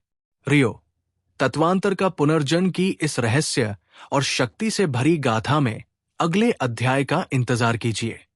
मंत्रारण्य का अग्नि क्षेत्र हमेशा से अनुशासन, ताकत और गरिमा का प्रतीक रहा था। यहां के विद्यार्थी गुरुकुल की भांति तत्वों की साधना करते थे, खासकर अग्नि की, जो नाश के साथ साथ सृजन की भी जननी मानी जाती थी। लेकिन हाल के दिनों में एक नाम इस क्षेत्र के शांत वातावरण को झकझोर रहा था, रियो। रियो अब कॉलेज में सिर्फ एक छात्र नहीं रहा था, वो एक रहस्य बन चुका था। हर कोना, हर गलियारा उसके बारे में चर्चाओं से गूंज रहा था। वो कौन सा मंत्र था जो उसने अग्नि परीक्षा में इस्तेमाल किया? उसकी आंखों में जो चमक थी, वैसी तो मैंने केवल ब्रह्म योगियों में देखी है। कुछ उसे आदर से देखने लगे थे, तो कुछ शंका से, लेकिन सबसे अधिक बेचैनी थी अग्निक्षत्र गिल्ड के वरिष्ठ छात्रों में। उनका नेता वीर, जो 5 वर्षों से अग्नि क्षेत्र में सबसे शक्तिशाली छात्र माना जाता था, अब खुद को चुनौती में पाता था। वीर अपनी तलवार को तेज करते हुए बोला, उसने परीक्षा पास की है, ठीक है, लेकिन अग्नि से खेलने वाला कोई बच्चा अग्निपुत्र नहीं बन जाता। उसके साथी मुस्कुराए, लेकिन आंखों में जलन थी। उसे उसकी औकात दिखानी होगी। वीर ने तलवार को म्यान में डाला और कहा, हम उसके पीछे नहीं जाएंगे। हम उसे चुनौती देंगे, खुले में, अग्निकुंड में, ताकि सब जान ले रियल अग्निधारी कौन है। दूसरी ओर रियो अपनी अग्नि शक्ति को बेहतर समझने में लगा था। उसके कमरे में अब कई जड़ी बूटियां और किताबें बिखरी थी। हर पन्ना उसे उसकी पुरानी दुनिया की याद दिलाता था, जहां उसने ये गेम खेला था, और हर मिशन, हर तत्व की गहराई से जानकारी ली थी। ये किताबें, इनमें वही सामग्री है जो उस गेम में थी। इसका मतलब मैं इस दुनिया के नियमों को पहले से जानता हूं। लेकिन तभी दरवाजे पर दस्तक हुई। रियो, ये आवाज थी आर्य की, उसकी कक्षा की एक तेज तर्रार छात्रा, जो रियो की हालिया शक्ति परिवर्तन से सबसे अधिक प्रभावित थी। बाहर चलो, तुम्हारे लिए एक आमंत्रण आया है, अग्निकुंड में द्वंद्व का। रियो चौंका। द्वंद्व? किससे? आर्य की आंखें गंभीर थी। वीर, अग्नि क्षेत्र का सबसे शक्तिशाली छात्र। अग्नि क्षेत्र के बीचों बीच स्थित था अग्निकुंड, एक विशाल अखाड़ा, जहां छात्र अपनी शक्ति, साहस और तत्वज्ञान का प्रदर्शन करते थे। यहां केवल अभ्यास नहीं होते थे, यहां इतिहास रचा जाता था। और आज इस अग्निकुंड में एक नई कहानी जन्म लेने जा रही थी। सुबह से ही वातावरण में गहमागहमी थी। कॉलेज के प्रांगण में भीड़ जमा हो चुकी थी। शिक्षकों से लेकर विद्यार्थियों तक सबकी निगाहें एक द्वंद्व पर थी। रियो बनाम वीर अपने शुद्ध अग्नियुक्त वस्त्रों में तलवार के साथ अखाड़े में प्रवेश करता है। उसकी चाल में आत्मविश्वास था, लेकिन आंखों में एक हल्की बेचैनी जो वो छिपा रहा था। आखिर आ ही गया वो दिन, उसने मन ही मन कहा, जब मुझे साबित करना होगा कि अग्नि क्षेत्र का असली उत्तराधिकारी कौन है। दूसरी ओर रियो तैयार हो रहा था। उसने अपने काले युद्ध वस्त्र पहने ऊपर से वही लाल लंबा क्लोक डाला जो अब उसका प्रतीक बन चुका था। आईने में अपने प्रतिबिंब को देखकर उसने कहा, मुझे डर नहीं, ये सिर्फ युद्ध नहीं, मेरी समझ की परीक्षा भी है। आर्य पास खड़ी थी, उसकी आंखों में चिंता थी। तुम्हें पता है ना, वीर किसी को नहीं बख्शता। रियो ने हल्की मुस्कान दी। मुझे उसकी जीत से ज्यादा अपनी हार का डर नहीं। अग्निकुंड में प्रवेश करते ही रियो की उपस्थिति से एक अजीब सी गर्मी फैल गई। तो आ ही गया तू, वीर ने कहा तलवार घुमाते हुए। रियो ने सीधा उसकी आंखों में देखा। मैं आया हूं ये समझने कि असली शक्ति किसमें है, अहंकार में या आत्मज्ञान में। सभी स्तब्ध रह गए। ये कोई साधारण जवाब नहीं था। वीर का चेहरा सख्त हो गया। तो शुरू करें। आचार्य दक्ष मंच पर आए और बोले, आज का द्वंद्व सिर्फ बल का नहीं, विवेक, नियंत्रण और आत्मबल का परीक्षण होगा। जो तत्व की मर्यादा को भंग करेगा वो प्रतियोगिता से अयोग्य माना जाएगा। घंटी बजी और द्वंद्व आरंभ हुआ। वीर ने सबसे पहले आक्रमण किया। उसकी तलवार से अग्निशिखाएं उठीं और सीधा रियो की ओर बढ़ी। रियो ने अपनी हथेली उठाई और एक शांत, नियंत्रित अग्नि बिंदु से सारी लपटों को रोक लिया। क्या? भीड़ चौंक उठी। रियो की अग्नि शक्ति में क्रोध नहीं था, वो नियंत्रित, ध्यानयुक्त और संतुलित थी। और यही था उसका सबसे बड़ा अंतर। वीर ने फिर वार किया, इस बार एक चक्राकार अग्निव्यूह के साथ। रियो ने अपनी जगह नहीं बदली, बल्कि मंत्रोच्चार से एक रक्षा कवच बनाया जो उसके चारों ओर जलती हुई अग्नि को शून्य बना देता है। वीर दंग था। ये तो कोई सामान्य छात्र नहीं। भीड़ सन्नाटे में थी।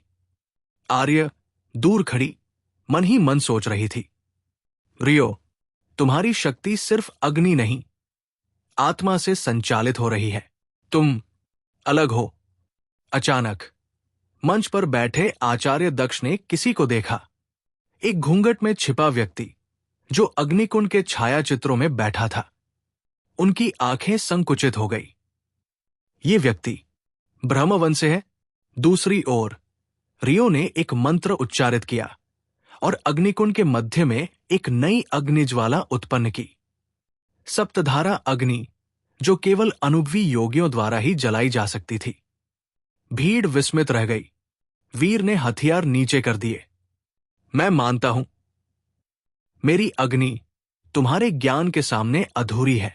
वीर की हार ने पूरे अग्निक्षेत्र में सनसनी फैला दी थी।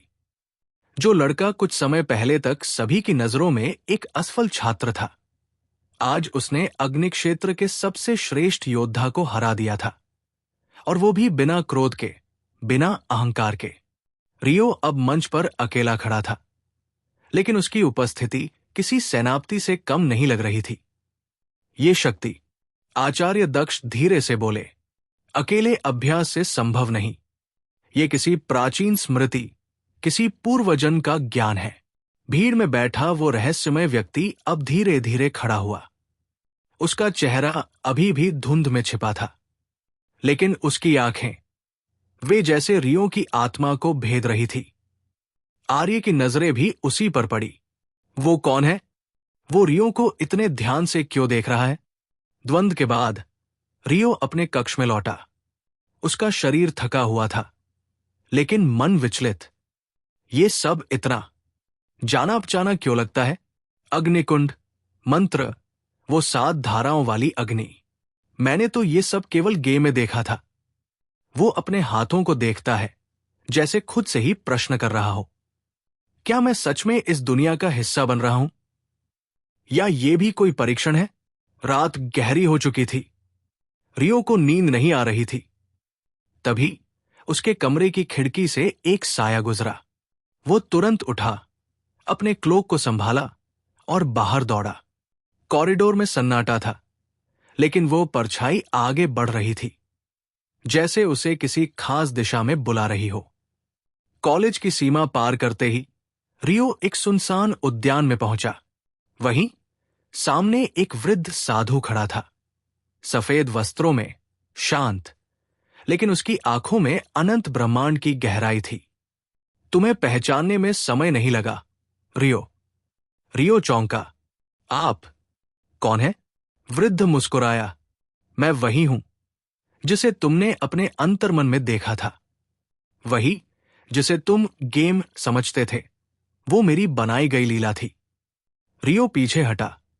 नहीं, ये संभव नहीं। ये तो सिर्फ एक फिक्शनल वर्ल्ड था।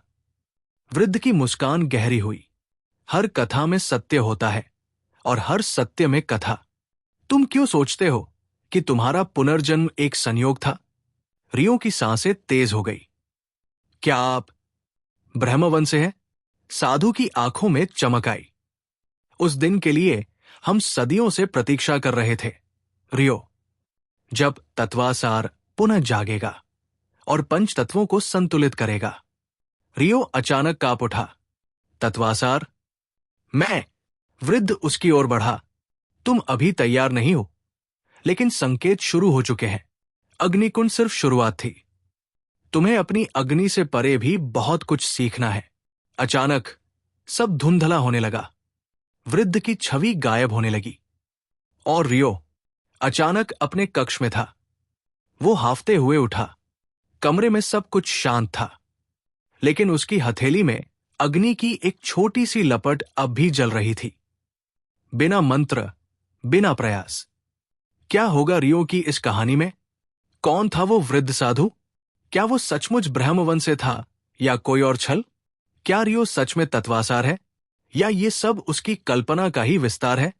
क्या आर्य, वीर और बाकी छात्र इस रहस्य में भागीदार बनेंगे, या शत्रु? जब स्मृतियां और भविष्य एक बिंदु पर मिलते हैं, वहीं से शुरू होती है एक नई यात्रा, एक नई पहचान की खोज।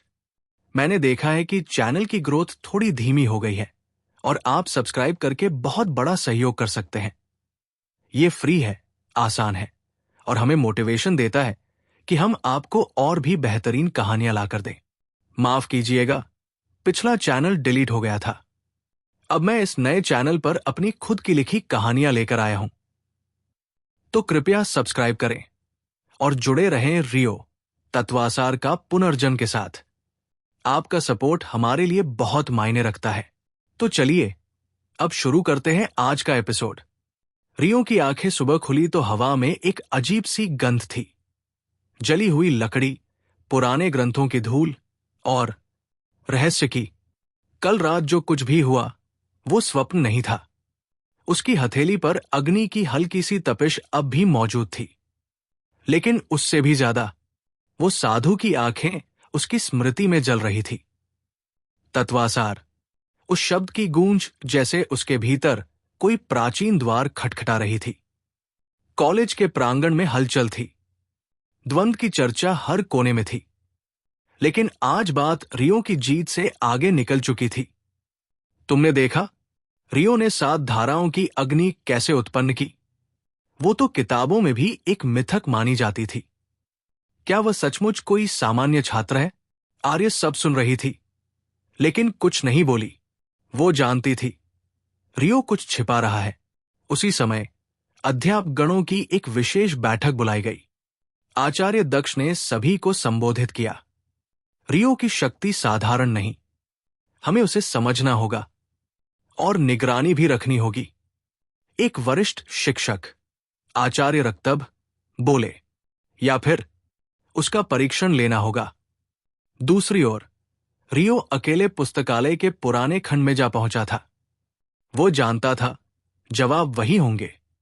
दीवारों पर जड़े हुए चित्र, पुरानी पांडुलिपियां और ताज्जुब की बात।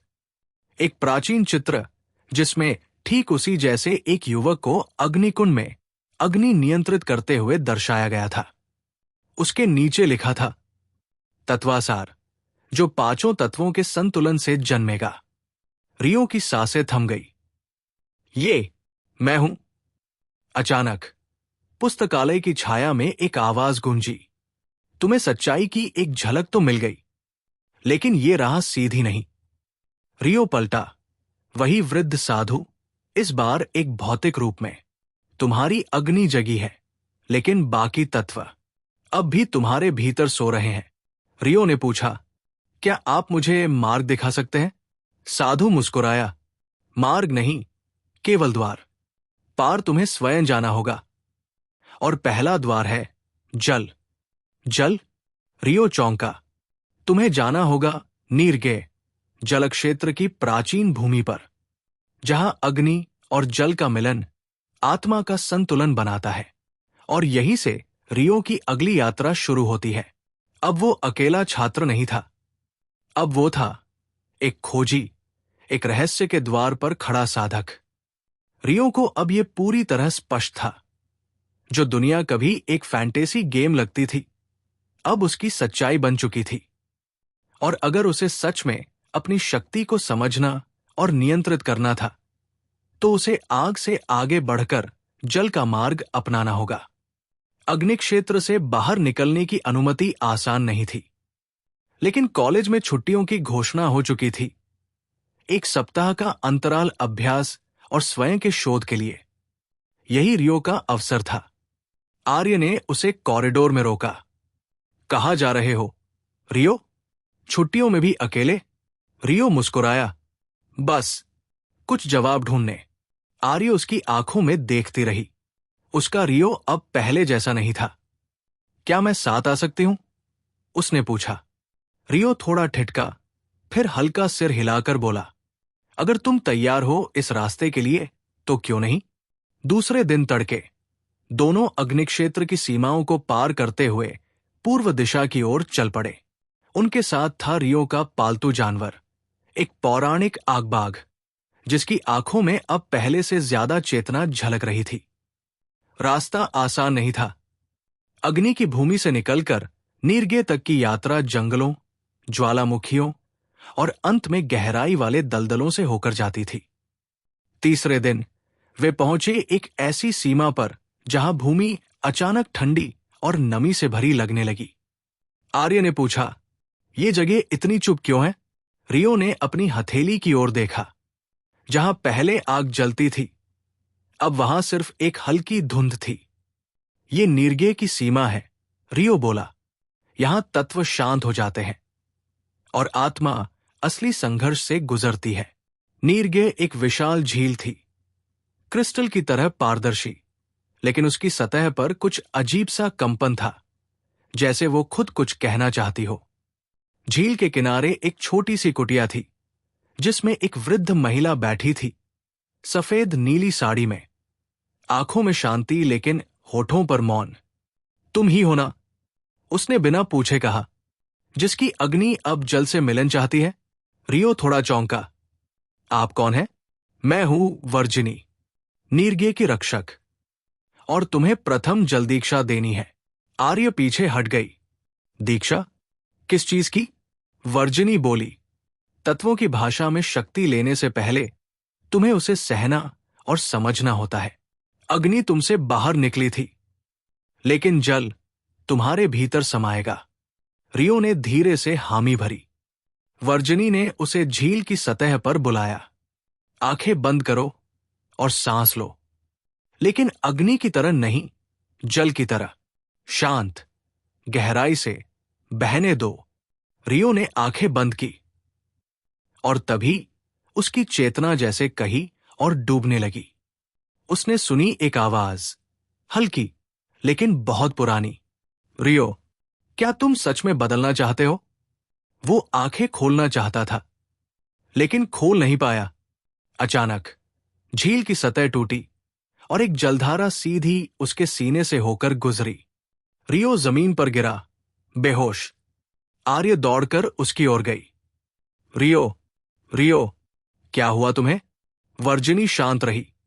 उसने पहला जल संस्कार स्वीकार कर लिया है। अब वो नीरगे के रहस्य देखेगा, और शायद अपने असली अतीत की पहली झलक भी। रियो अब चेतना की दुनिया से परे था।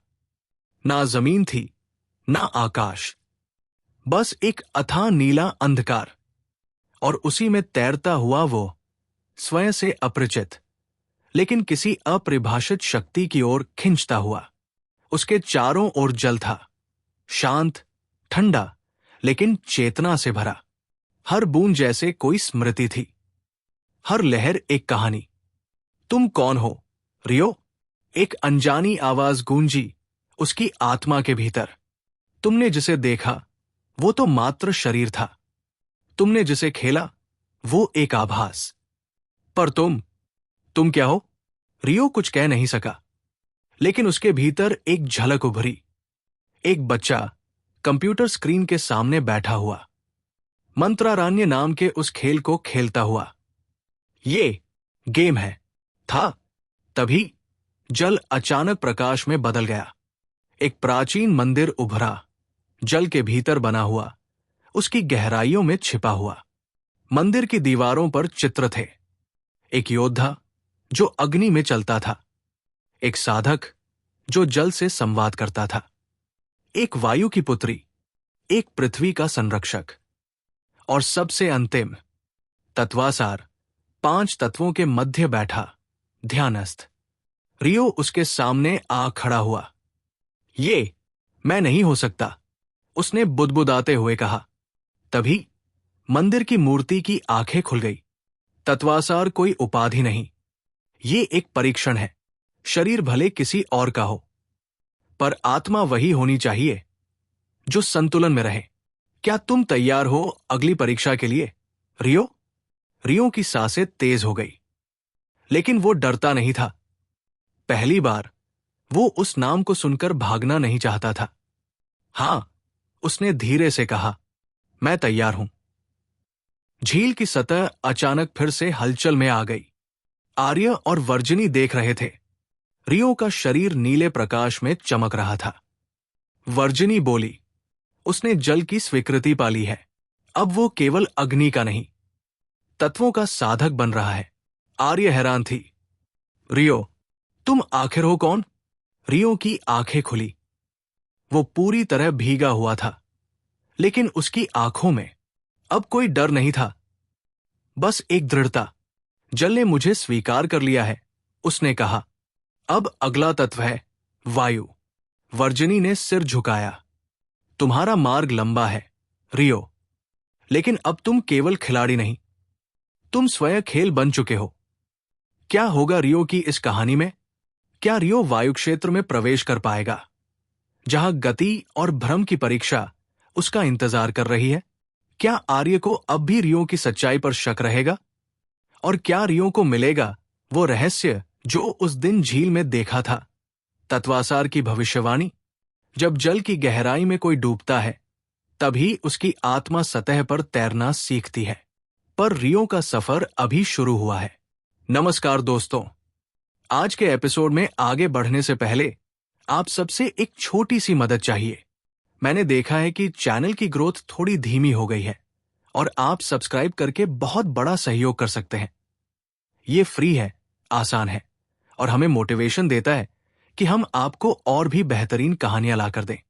माफ कीजिएगा, पिछला चैनल डिलीट हो गया था।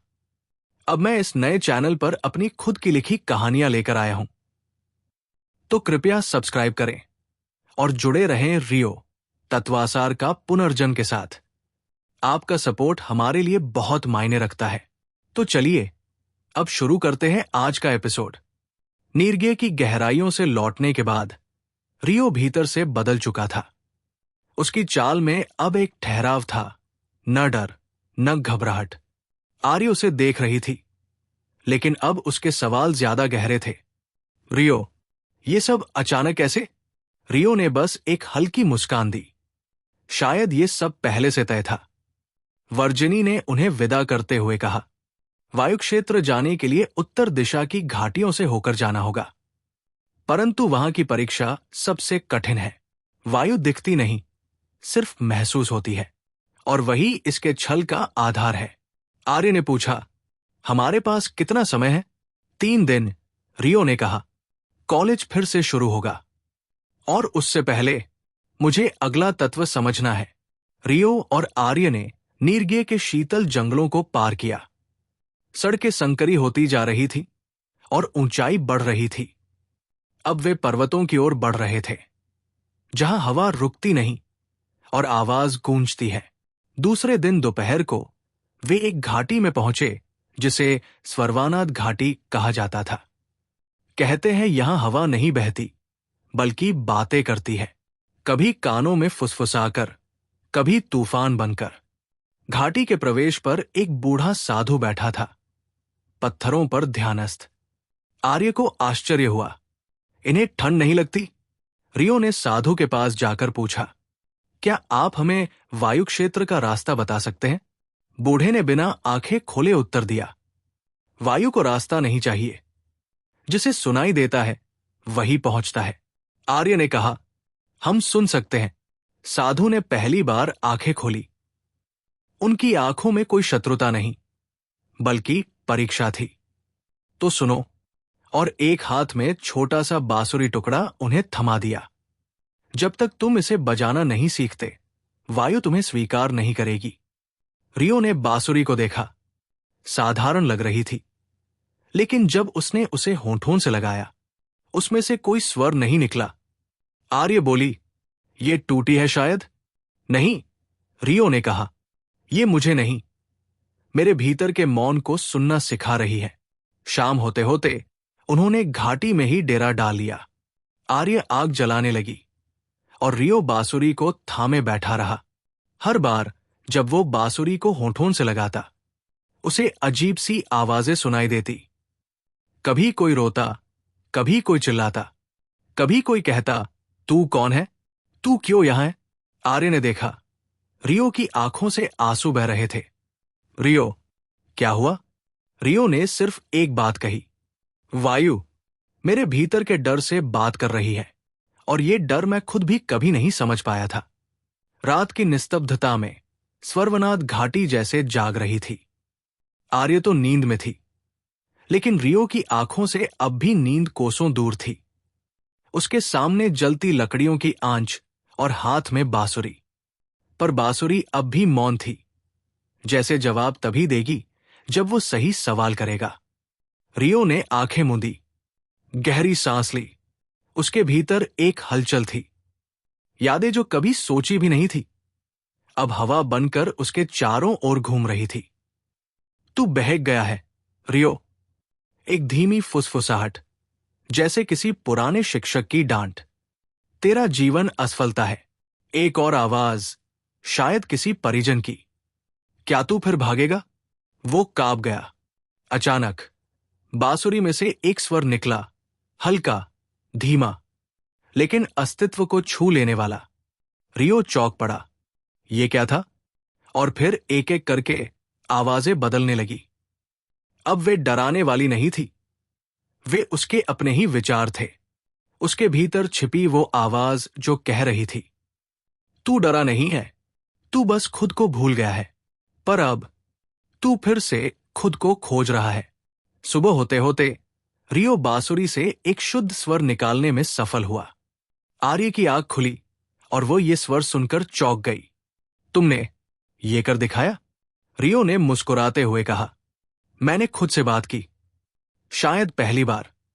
घाटी में हवा चलनी शुरू हो गई, पहले धीमी, फिर तेज।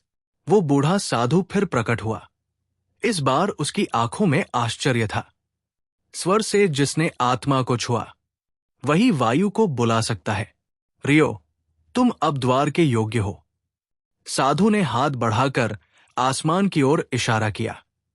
ऊपर की चट्टानों में एक मार्ग खुला, नीली रोशनी से झिलमिलाता हुआ। वो था वायुद्वार, वायु की परीक्षा का पहला चरण। आर्य ने रियो की ओर देखा। हम आगे बढ़ सकते हैं? हां, रियो ने कहा, पर यह परीक्षा भीतर से ज्यादा है, बाहर से कम। अब असली चुनौती शुरू होती है। वे दोनों उस मार्ग की ओर बढ़े। हर कदम के साथ हवा और तेज होती जा रही थी, और उस हवा में एक नई चेतावनी थी। सिर्फ संतुलन ही नहीं, सच्चाई भी देखनी होगी। जो दिखाई न दे वही असली भय बन सकता है। वायुद्वार के भीतर प्रवेश करते ही हवा की प्रकृति बदल गई। अब वो शीतल नहीं, चुभने वाली लग रही थी, जैसे हर कदम पर कोई अदृश्य शक्ति उन्हें जांच रही हो। रियो और आर्य संकरी पत्थरों की पगडंडियों पर चल रहे थे। ऊपर नीला आकाश अब ओझल हो चुका था। चारों ओर सिर्फ घूमती हुई हवा और अनजान गूंजे थी। आर्य ने रुककर कहा, क्या तुम्हें ये जगह जानी पहचानी नहीं लगती? रियो चौंका, जैसे जैसे मैं ये सब पहले देख चुका हूं। किसी गेम में? आर्य ने सर हिलाया। तुम अक्सर अजीब बातें करते हो रियो, लेकिन अब मैं जानती हूं कि तुम वही नहीं हो जो तुम पहले थे। वो आगे कुछ बोलती, उससे पहले ही एक जोरदार झोंका आया, एक तूफानी हवा जो उन्हें जमीन से उठा ले गई। अचानक वे हवा में तैर रहे थे और फिर अलग अलग दिशाओं में फेंक दिए गए। रियो और आर्य बिछड़ गए। रियो एक गुफानुमा स्थान में गिरा। हवा अब धीमी थी, लेकिन वो महसूस कर सकता था कि कोई उसके पास है। कदमों की आवाज, और फिर एक परछाई सामने आई। एक युवक, रियो जैसा ही दिखता था, लेकिन आंखों में घमंड, चाल में अंधकार। तू रियो नहीं है, उसने कहा। कौन हो तुम? रियो ने पूछा। मैं वो हूं जिसे तू भूल गया है। तेरा डर, तेरा अहंकार, तेरा असफल अतीत, तेरा पुराना रूप। उसने हाथ बढ़ाया और हवा उसमें समा गई। एक भयंकर झोंका बना और रियो की ओर बढ़ा। रियो ने खुद को संभालते हुए आंखें बंद की। उसने बांसुरी का टुकड़ा निकाला और उसे होठों से लगाया। धीमा स्वर निकला, लेकिन इस बार वो सिर्फ संगीत नहीं था। वो एक याद थी, एक भावना थी, एक प्रतिज्ञा थी। मैं भागा नहीं था, मैं टूट गया था, लेकिन अब मैं जुड़ रहा हूं फिर से। हवा थम गई, परछाई गायब हो गई और द्वार के दूसरी ओर एक प्रकाश फूट पड़ा। आर्य वहां पहले से खड़ी थी, उसका हाथ बढ़ा हुआ। रियो ने कहा, मैं समझ गया। वायु हमें हमारे अतीत से नहीं डराती, वो हमें दिखाती है कि हम कितने आगे आ चुके हैं। आर्य मुस्कुराई, और तुम बहुत आगे आए हो, रियो। जैसे ही वे दोनों द्वार के उस पार पहुंचे, एक नई भूमि ने उनका स्वागत किया। नीले आसमान के नीचे हरी घाटियां और उड़ते हुए पक्षी। ये था वायु क्षेत्र। यहां की शिक्षा वायु के माध्यम से थी। तेजी, लचीलापन और सबसे बड़ी बात, आत्मसंवाद। क्या होगा रियो की इस कहानी में? अब जब रियो वायु से जीत चुका है, तो अगला तत्व कौन सा होगा? आर्य और उसके बीच बन रही ये समझदारी क्या किसी और मोड़ पर ले जाएगी? और क्या वो परछाई फिर लौटेगी जब रियो सबसे कमजोर होगा? हर तत्व रियो के अतीत का एक चेहरा है, और जब तक वो खुद को पूरा नहीं समझेगा, तत्वासार बनने का रास्ता अधूरा रहेगा। नमस्कार दोस्तों, आज के एपिसोड में आगे बढ़ने से पहले आप सबसे एक छोटी सी मदद चाहिए। मैंने देखा है कि चैनल की ग्रोथ थोड़ी धीमी हो गई है, और आप सब्सक्राइब करके बहुत बड़ा सहयोग कर सकते हैं। ये फ्री है, आसान है, और हमें मोटिवेशन देता है कि हम आपको और भी बेहतरीन कहानियां लाकर दें। माफ कीजिएगा, पिछला चैनल डिलीट हो गया था। अब मैं इस नए चैनल पर अपनी खुद की लिखी कहानियां लेकर आया हूं। तो कृपया सब्सक्राइब करें और जुड़े रहें रियो तत्वासार का पुनर्जन्म के साथ। आपका सपोर्ट हमारे लिए बहुत मायने रखता है। तो चलिए अब शुरू करते हैं आज का एपिसोड। वायु क्षेत्र की खुली वादियां अब पीछे छूट चुकी थी। रियो और आर्य दोनों के मन में अभी भी वायु की परीक्षा की स्मृतियां ताजा थी, लेकिन जैसे ही वे वापस अग्न्यालों की ओर लौटे, हवाओं की फुंकार अब जलती हुई तपिश में बदलने लगी। आग का तत्व, रियो के वर्तमान शरीर का मूल तत्व, और वही स्थान जहां वह पहले एक असफल छात्र के रूप में जाना जाता था। लेकिन अब उसी कॉलेज ने रियो को एक विशेष परीक्षा में भाग लेने का निमंत्रण भेजा था। तत्वाकुंड प्रतियोगिता। ये शब्द कॉलेज के मुख्य द्वार पर लाल अक्षरों में चमक रहे थे। साल में एक बार होने वाली ये प्रतियोगिता सिर्फ अग्निकुल के श्रेष्ठ विद्यार्थियों के लिए होती थी, और इस बार सबसे चौंकाने वाला नाम सूची में था। रियो पूर्व असफल छात्र, वर्तमान विशेष आमंत्रित। कॉलेज में हलचल थी। क्या सच में वो भाग ले रहा है? कहा जा रहा है कि उसने वायु की परीक्षा पूरी की, पर वो तो कभी फेल हो चुका था। रियो धीरे धीरे कॉलेज के प्रांगण में दाखिल हुआ। अब उसकी चाल में आत्मविश्वास था, पर आंखों में अभी भी एक गहराई, जैसे कोई रहस्य उसे घेरे हुए हो। आर्य ने फुसफुसाकर कहा, इस प्रतियोगिता में सिर्फ तत्वज्ञान नहीं, बल्कि मनोबल और रणनीति भी देखी जाती है। रियो ने मुस्कुराते हुए उत्तर दिया, तभी तो अब की बार मैं सिर्फ ज्ञान नहीं, अनुभव भी लाया हूं। प्रतियोगिता का आयोजन अग्निव्द मंडप में होने वाला था। वो स्थान जहां पुराने योद्धाओं की राख को एकत्र कर अग्नि संस्कार किया जाता था, और जहां अग्नि से ही सृजन और विनाश की शिक्षा दी जाती थी। रियो को उसके पुराने बैचमेट्स ने देखा। एक लड़का लंबा, बाल झूलते हुए आगे बढ़ा।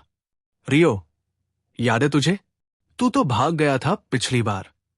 रियो रुका। उसने उस लड़के को गौर से देखा। भूल गया नहीं हूं, बस उस रियो को पीछे छोड़ दिया है। देखते हैं, आग सबका सच दिखा देती है। प्रतियोगिता का उद्घोष हुआ। मुख्य गुरु आचार्य ध्यानवेद मंच पर आए। आज की प्रतियोगिता में तत्व के ज्ञान से बढ़कर एक चीज मांगी जाएगी, अपने आप पार विश्वास। और जो इस कसौटी पार खरा उतरेगा, वही मिलेगा अग्निपथ का विशेष मार्ग। आर्य ने धीरे से रियो से पूछा, क्या तुम तैयार हो? रियो की आंखें अग्नि की तरह चमकी। मैं अब भागने नहीं आया, इस बार मैं अग्नि से मिलकर उसे साधने आया हूं। अग्निव्द मंडप के बीचों बीच खड़ा था एक विशाल तत्वाकुंड। ये कोई साधारण पात्र नहीं था, बल्कि एक प्राचीन अग्निकुंड था, जिसमें तत्वों की परीक्षा अग्नि के माध्यम से होती थी। हर प्रतिभागी को एक एक करके भीतर उतरना था, जहां अग्नि की लपटें उनके अंतर्मन की परतें पढ़ती। भय, क्रोध, अहंकार और सबसे जरूरी, उनका तत्वज्ञान। रियो का नाम पुकारा गया। सन्नाटा छा गया। भीड़ के बीच कानाफूसी शुरू हो गई।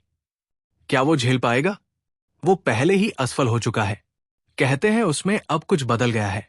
आर्य ने बस एक बात कही, अब जो कूदेगा वो पहले जैसा रियो नहीं है।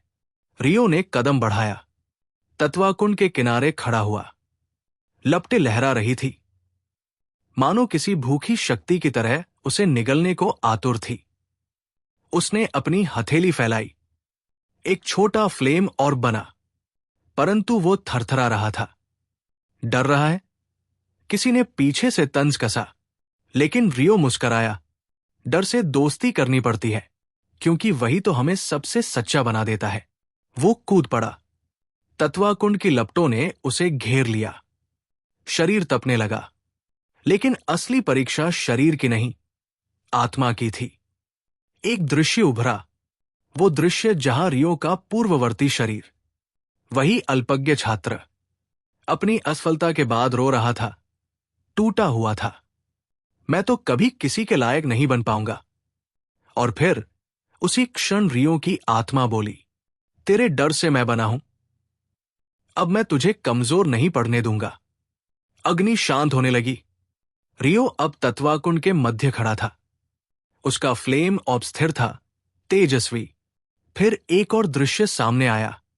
आचार्य ध्यानवेद स्वयं प्रकट हुए, पर यह केवल एक तत्विल्यूजन था, अग्नि द्वारा निर्मित उसके ज्ञान का परीक्षण।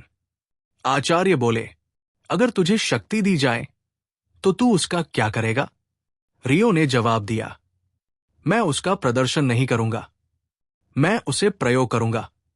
उनके लिए जिन्हें खुद पर भरोसा नहीं। तत्वाकुंड की दीवारों पर लाल चिन्ह उभर आए। प्राचीन भाषा में लिखा गया, अग्नि अनुग्रहित है। यह पहली बार था जब किसी छात्र को तत्वाकुंड ने इतनी जल्दी स्वीकृति दी थी। रियो बाहर आया। भीड़ में सन्नाटा था। आर्य उसकी ओर दौड़ी। तुमने सिर्फ परीक्षा पास नहीं की, तुमने अग्नि को नम्र कर दिया। आचार्य ध्यानवेद ने मंच से घोषणा की, इस छत्रा ने अग्नि के स्वर को समझा है। तत्वाकुंड की पहली रेखा इसके नाम लिखी जाती है। अगले चरण में ये चुना गया है, अग्निपथ यात्री। रियो की आंखें कुछ पल के लिए भावुक हो गई। उसने मन ही मन कहा, मैं हार मान चुका था, पर अब अग्नि भी मेरा नाम पुकार रही है। तत्वाकुंड से सफलतापूर्वक बाहर निकलने के बाद रियो के कदम अब कॉलेज के उन गलियारों में गूंज रहे थे जहां कभी वो एक असफलता का प्रतीक माना जाता था, लेकिन आज वो चर्चा का केंद्र था। नजरें अब उसके अतीत पर नहीं, उसके भविष्य पर टिकी थी। अग्निपथ, अग्निकुल की सबसे प्राचीन और सबसे खतरनाक परंपरा। केवल वही छात्र इस मार्ग पर चल सकते थे जिन्हें तत्वाकुंड की अग्नि स्वयं चुनती थी। आचार्य ध्यानवेद ने एक शिष्य को आदेश दिया, रियो को अग्निगृह ले जाओ।